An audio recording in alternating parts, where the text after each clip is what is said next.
علی بھائی اگلا سوال قربانی کے کانٹیکسٹ میں ہے. جی جی آپ کے نزدیک اگر بھینس گائے کے حکم میں شامل ہے جی جی تو ہرن بکری اور بھیڑ کے حکم میں کیوں داخل نہیں ہے؟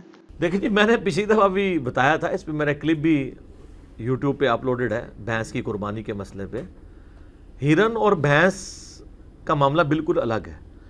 بھینس بہیمت الانعام ہے اس حوالے سے کہ یہ پالتو جانور ہے. ہرن کیا پالتو جانور ہے بکری کی طرح؟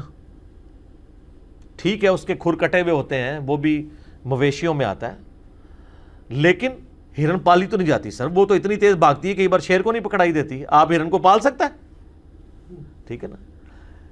بھینس گائے کے حکم میں اس لیے داخل ہے کہ بھینس بھی مویشی ہے، وہ جو پالتو ہے. اور یہ میری اپنی نہیں ہے، یہ سلف کا اس کے اوپر اجماع ہے.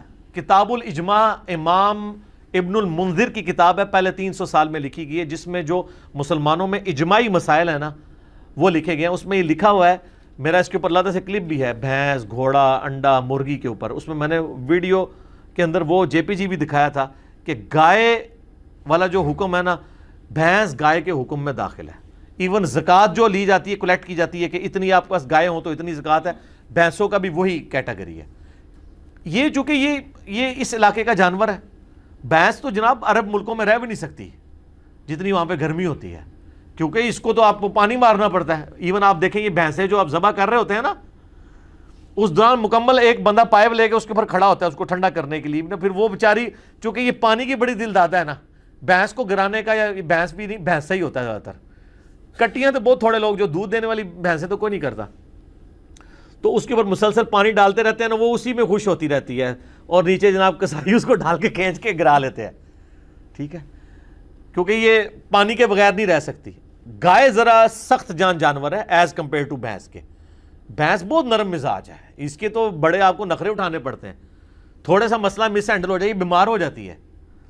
لیکن یہ لازم بات ہے کہ دودھ اس کا گاڑھا ہوتا ہے، ہم تو زیادہ پسند کرتے ہیں. ویسے میڈیکلی گائے کا دودھ بہتر ہے، لیکن یعنی یہ میں علمی بات کر رہا ہوں. جذباتی جو ڈاکٹرین ہے نا کھانے پینے میں آپ جذباتیت کر سکتے ہیں. تو مجھے تو گائے کی دودھ پتی کا مزہ ہی نہیں آتا. بھینس کے دودھ کا جو مزہ ہے، اس کی ملائی کا جو مزہ ہے، یہاں پہ آپ جذباتی ڈاکٹرین چلا سکتے ہیں، لیکن اتنی نہ ہو کہ کولیسٹرول آپ کا بڑھ جائے. تو اس لیے گائے کے حکم میں بھینس داخل ہے قربانی کے اعتبار سے.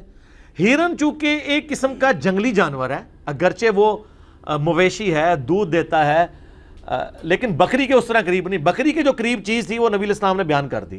آپ کو مزے کی بات بتاؤں، سورۃ الانعام میں اللہ تعالیٰ نے 4 اقسام بتائی ہیں بہیمت الانعام کی: بکری، بھیڑ، گائے اور اونٹ. لیکن اس میں مینڈے کا ذکر نہیں کیا. بخاری مسلم اٹھا کے دیکھیں، نبی علیہ السلام تو چتکبرے مینڈے قربان کرتے تھے. تو مینڈا جو ہے وہ نہ بھیڑ ہے نہ بکری ہے، لیکن نبی علیہ السلام نے اسے اعزازی طور پر بہیمت الانعام کی شکل میں داخل کر دیا ہے بکری اور بھیڑ کے حکم میں. قرآن میں تو مینڈے کا بھی ذکر نہیں ہے سر. اگر کوئی کہتا نا 4 کے علاوہ ہوتی نہیں قربانی، تو نکالیں مینڈا کہاں سے آیا؟ وہ بخاری مسلم سے آیا. تو نبی علیہ السلام نے کیا معاذ اللہ اس کو چینج کر دیا قرآن کو؟ نہیں، آپ علیہ السلام نے اس سے بھیڑ بکری کے حکم میں داخل کیا.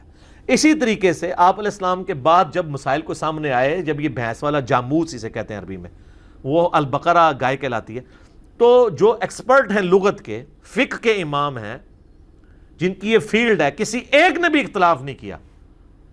اب 14ویں صدی میں آگے چند اہل حدیث اس مسئلے کو لے کے تو گھسیٹ رہے ہیں، سارے اہل حدیث بھی نہیں، اور کہہ رہے ہیں جی جاموس جو ہے وہ پاک تو ہے، اس کا گوشت بھی حلال ہے، لیکن قربانی نہیں ہوگی. بہیمت الانعام تو ان کے لیے علمی پکی ہے کہ پھر آپ مینڈے کو بھی پھر کس طریقے سے داخل کریں گے اس میں. تو اس معاملے میں جذبات آپ کا نہیں دل کرتا آپ نہ کریں. ہم نے تو ہمیشہ یہی کہا ہے کہ آپ اگر بہتر سمجھتے ہیں، یہ نہیں ہے کہ میں نے کوئی بھینسوں کے فارم بنائے ہوئے یا میں بھینس قربان کرتا ہوں. مجھے تو بھینس کا گوشت بھی اچھا نہیں لگتا، مجھے پسند نہیں ہے. اونٹ کا گوشت پسند نہیں ہے. ہمیں تو بکرے اور گائے کا گوشت ہی زیادہ پسند ہے. یہی ہمارے ساتھ، یعنی بچپن سے ہم نے چونکہ یہ کھایا تو اس کے ساتھ ہم فیملیئر ہیں. جیسا کہ بخاری مسلم میں آتے ہیں، حضرت خالد بن ولید کہتے ہیں کہ گو کا گوشت نبی علیہ السلام کے سامنے دسترخوان پہ رکھا گیا اور میں مزے لے کے کھا رہا ہوں اور حضور مجھے یوں دیکھتے جا رہے ہیں. میں نے کہا یا رسول اللہ آپ بھی، آپ فرمائے میرے علاقے کی غذا نہیں ہے. تو یہ مطلب آپ علیہ السلام کو پسند نہیں تھی. حلال و حرام کا مسئلہ نہیں، پسند ناپسند ہو سکتی ہے. اللہ تعالیٰ نے اتنی ساری چیزیں بنائی اس لیے کہ کسی کو کوئی چیز پسند ہوگی، کسی کو کوئی چیز پسند ہوگی. تو ہرن کی کمپیریزن کروانا اس اعتبار سے کہ جس طرح بھینس کو داخل کر لیا، یہ بیسیکلی وہ ہمیں پھکی دے رہے ہوتے ہیں کہ اگر تم نے بھینس کی یا بھینسے کی یا کٹے یا کٹی کی قربانی کو جائز سمجھ لیا تو کل کو تمہیں ہرن بھی ماننا پڑے گا. ہرن کا کوئی لینا دینا ہی نہیں. ہرن کون پالتا ہے؟ وہ تو ٹوٹلی ایک جنگلی جانور ہے، اس کا کوئی اس سے لینا دینا نہیں ہے. ٹھیک ہے جی. اچھا، ایک اور مولانا سے سامنے آئے، انہوں نے کہا جی دیکھیں جی یہ سائنس کی بڑی بات کرتے ہیں تو، اور یہ کہتا ہے گائے جو ہے وہ بھینس گائے کے حکم میں داخل ہے، تو میں اس کو یعنی میڈیکلی پروف کرتا ہوں کہ ان کا آپس میں کراس نہیں کروایا جا سکتا. اچھا، اور پھر ساتھ مثال دیتے ہوئے وہ کہتے ہیں جناب دیکھیں آپ، گھوڑے اور گدھے کا کراس ہو سکتا ہے، خچر بنتا ہے نا اس سے، تو اس کی فیملی تو آپ ایک کہہ سکتے ہیں. تو چلیں اگر یہ بات مان لیں تو گدھا تو حرام ہے، گھوڑا حلال ہے. اگر ان کی فیملی ایک ہے تو خچر اور گدھا کیوں نہیں حلال؟ اس لیے کہ شریعت سے ہمیں پتہ چلا کہ گھوڑا حلال ہے، اور گدھے کے بارے میں بخاری مسلم میں آتا ہے کہ نبی الاسلام نے غزوہ خیبر کے موقع پر اس کا گوشت حرام فرما دیا تھا. اس طرح کی مثالیں نہ دیں. اس وقت لغت کی اور فقہ کی بات ہو رہی ہے کہ جو اہل علم ہے، اور جب اجماع ہے نا جی، اجماع کا منکر تو جو ہے نا وہ اب آپ خود ہی فیصلہ کر لیں. وہ کہتے ہیں جی اس پہ تو اجماع ہے کہ بھینس گائے کے حکم میں داخل ہے. وہ کہتے ہیں لیکن ہم اس اجماع کو صرف زکوٰۃ کی حد تک مانتے ہیں، اس کے دودھ کے حلال ہونے کے لیے مانتے ہیں، اس کو ذبح کر کے گوشت کے لیے مانتے ہیں، قربانی کے لیے نہیں مانتے. حالانکہ سلف میں ہمیشہ اتفاق رہا ہے اس کی قربانی کے بارے میں بھی. جب انہوں نے حکم میں داخل کر دیا تو اس میں نے بتایا یہ ہمارے علاقے کا جانور ہے. بھینس عرب میں نہیں پائی جاتی تھی، تو عرب والوں کو اگر بھینس کا ذکر بھی کیا جاتا تو ان بیچاروں کو کیا پتا ہونا تھا. اب کئی جانور ہیں جن کا ذکر قرآن میں نہیں موجود ہے. آپ سے اگر پوچھا جاتا تو اس کا ذکر ہونا چاہیے. مثلا شیر کا ذکر نہیں ہے قرآن میں، ہاتھی کا ہے، بکری کا ہے، اونٹ کا ہے، خنزیر کا ہے. شیر کا ذکر نہیں ہے جو جانوروں کا بادشاہ ہے. کروکوڈائل کا نہیں ہے، زرافے کا نہیں ہے. ٹھیک ہے، تو زرافہ کیا ہے ویسے؟ زرافہ بھی سبزی خور ہے، حلال ہے. لیکن اگر کوئی کہ دیا اگر اونٹ اور زرافہ ملتے جلتے ہیں تو ان اونٹ کی کیٹیگری میں نہ، زرافہ پالتو نہیں ہے، وہ جنگلی جانور ہے. تو بہیمۃ الانام کا مطلب پتہ کیا ہے؟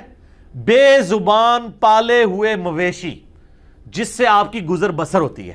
یہ ایگزیکٹ جو بہیمۃ الانام ٹرم ہے نا وہ اس سے ریلیٹڈ ہے. اس کیٹیگری میں نہ ہرن آتی ہے نہ زرافہ آتا ہے، بھینس آتی ہے.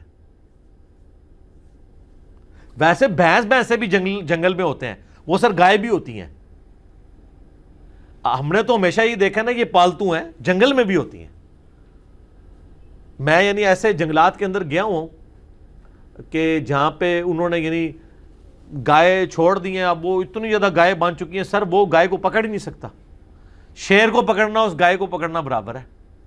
یہ والی گائے تو اتنی تیز بھاگ نہیں سکتی، وہ چونکہ جنگلوں میں خود رہی ہوئی ہیں. تو ایون جنگل میں مرغے بھی ہوتے ہیں، آپ کو پتہ ہے. یہ ہمارے والے جو پالتو مرغے ہیں اس میں ان مرغوں میں بڑا فرق ہوتا ہے. اچھا، بعض لوگ یہ پوچھتے ہیں کہ مرغی قربانی کیوں نہیں ہوتی؟ بھئی مرغی حلال ہے، حلال ہر حلال چیز کی کوئی قربانی کا معاملہ تو بالکل الگ ہے. وہ تو انڈا بھی حلال ہے، اس کی بھی قربانی نہیں ہوگی، لیکن ویسے صدقہ کر سکتے ہیں آپ. مرغی کو آپ ویسے ذبح کر سکتے ہیں. وہ بہیمۃ الانام میں نہیں آتی ہے، مویشی نہیں ہے. وہ تو میمل ہے ہی نہیں ہے نا، وہ تو انڈے دیتی ہے نا. میملز تو وہ ہیں جو بچے دیتے ہیں اور دودھ پلاتے ہیں اپنے بچوں کو، جس طرح یہ مویشی ہیں. تو اس لیے یہ دو ڈیفرنٹ چیزیں. اچھا ہو گیا اس کو کلیریفائی کر دیے. باقی ہم نے علمی دلائل رکھنے تھے، آپ کی مرضی. ہم نہیں آپ کو زبردستی کہتے کہ آپ بھینس کریں، نہ میں خود کرتا ہوں. ہم تو بکری کرتے ہیں. آپ گائے کریں، بکرا کریں، اونٹ کریں، لیکن اس کے اوپر فتویٰ نہ لگائیں. ٹھیک ہو گیا جی.